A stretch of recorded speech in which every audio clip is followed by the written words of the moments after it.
వేపాడు పెద్దలారా, ప్రజలారా, ప్రజా చైతన్య యాత్రలు సిపిఎం పార్టీ ఆధ్వర్యంలో జరుగుతున్నటువంటి ఈ సైకిల్ యాత్రల ఉద్దేశాన్ని ఇప్పటికే తెలియజేశాం. మరి ప్రభుత్వం యొక్క కాలనీల్లో ప్రజలు ఎదుర్కొంటున్నటువంటి సమస్యల్ని ప్రత్యక్షంగా చూసి ఆ సమస్యల్ని ప్రభుత్వం దృష్టికి తీసుకెళ్ళడం కోసమే ఈ చైతన్య యాత్రలు సాగుతున్నాయి.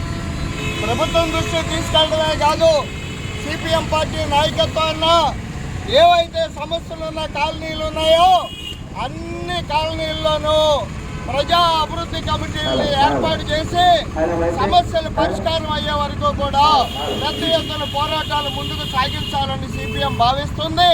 కాబట్టి రేపు 17వ తారీఖున కలెక్టరేట్ దగ్గర ధర్నా అనంతరం అన్ని నివాస ప్రాంతాల్లో కూడా అన్ని కాలనీల్లో కూడా కమిటీలను ఏర్పాటు చేస్తాం.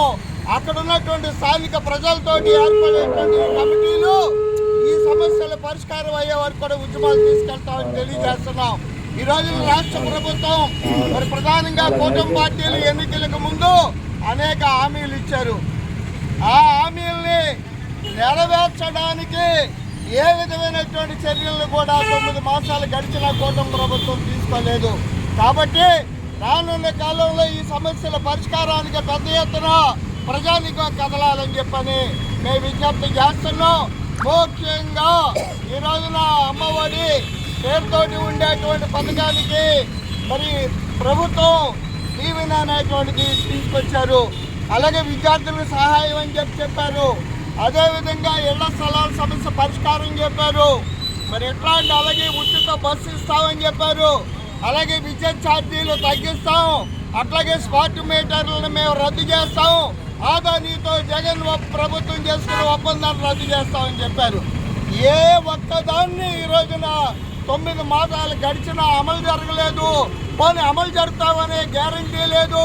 అమలు జరిపేదానికి అవసరమైనటువంటి నిధులు కేటాయింపలేదు. కాబట్టి తక్షణమే కూటమి పార్టీలు ఈ ఎన్నికల ముందు ఇచ్చినటువంటి హామీలను అమలు జరపాలని చెప్పని మేము కోరుతున్నాము. ప్రజానీకంలో విశ్వాసం కల్పించాలి. గత జగన్ ప్రభుత్వం ప్రజా వ్యతిరేక విధానాల మీద ప్రజలు విసుగుపోయారు. మీరు హామీలు ఇస్తే గ్యారంటీ అని అనుకున్నారు. కానీ ఈ గ్యారంటీ లేకపోతే జగన్మోహన్ రెడ్డి ప్రభుత్వానికి 3-4 సంవత్సరాలు పట్టింది అసంతృప్తి రావడానికి. కానీ కూటమి ప్రభుత్వానికి అంత దూరం అవసరం లేదు. ఎప్పటికే గత 8-9 మాసాల్లో వీళ్ళ విధానాల మీద ప్రజలు వ్యతిరేకతగా ఉన్నారు. కాబట్టి ఈ హామీల అమలు కోసం, ప్రజా సమస్యల పరిష్కారం కోసం సిపిఎం పార్టీ పెద్ద ఎత్తున పోరాడుతుందని రానున్న కాలంలో కమిటీలు ఏర్పాటు చేసి ముందుకు సాగుతామని సందర్భంగా తెలియజేస్తున్నాం.